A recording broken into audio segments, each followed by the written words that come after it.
অনুশীলনের ফাঁকে dressing room থেকে একাডেমি ভবনের দিকে যাচ্ছিলেন মেহেদী হাসান মিরাজ। কাছে গিয়ে সাক্ষাৎকারে অনুরোধ জানাতে বলে উঠলেন, কথা বলবো কি ভাই, দাঁড়িয়ে থাকা শক্তি তো পায় না।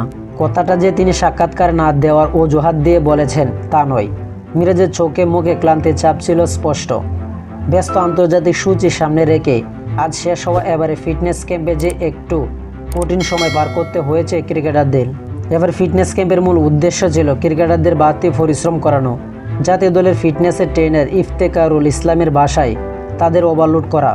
সহজ সরল বলে বাড়তি পরিশ্রম করিয়ে ক্রিকেটারদের লম্বা সময়ের জন্য প্রস্তুত করার চেষ্টা হয়েছে ওই ক্যাম্পে। ক্রিকেটারদের ফিটনেস ফিরিয়ে আনা অবশ্য এর একটা উদ্দেশ্য। মাঝের বিরতিতে কারো মেদ বেশ বেড়ে গিয়েছিল, সেটি কমিয়ে আনার চেষ্টা হয়েছে বাড়তি পরিশ্রমে। বাড়তি কাজগুলো করতে পারেনি তাদের জন্য ছিল বিকল্প ব্যবস্থা। স্পোর্টস ম্যাক্স পরে কোমরে রশি বেঁধে পেছনে বাড়তি ওজন নিয়ে জোরে জোরে হাঁটতে হয়েছে তাদের। চোট বা সতর্কতার কারণে নাজমুল হোসেন, তানজিন হাসানদের তা করতে দেখা গেছে।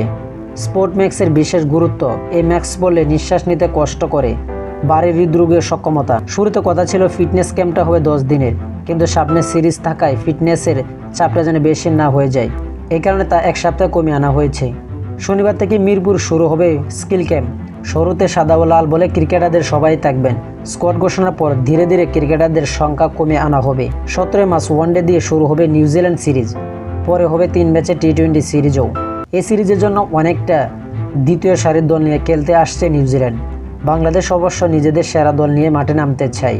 জাতীয় দলের নতুন প্রধান নির্বাচক হাবিবুল বাশার বলেছেন, নিউজিল্যান্ড কেমন দল পাঠিয়েছে, তারা কেমন খেলবে এটা নিয়ে আমরা ভাবছি না, আমরা আমাদের সেরা দলটাকে খেলাতে চাই। নিউজিল্যান্ডের বিপক্ষে সিরিজ শেষ হওয়ার পরের দিনে 2 ম্যাচের টেস্ট সিরিজ খেলতে বাংলাদেশ আসবে পাকিস্তান। ওই সংস্করণে ক্রিকেটাররা 1 সপ্তাহ ছিলেন ফিটনেস ক্যাম্পের অংশ।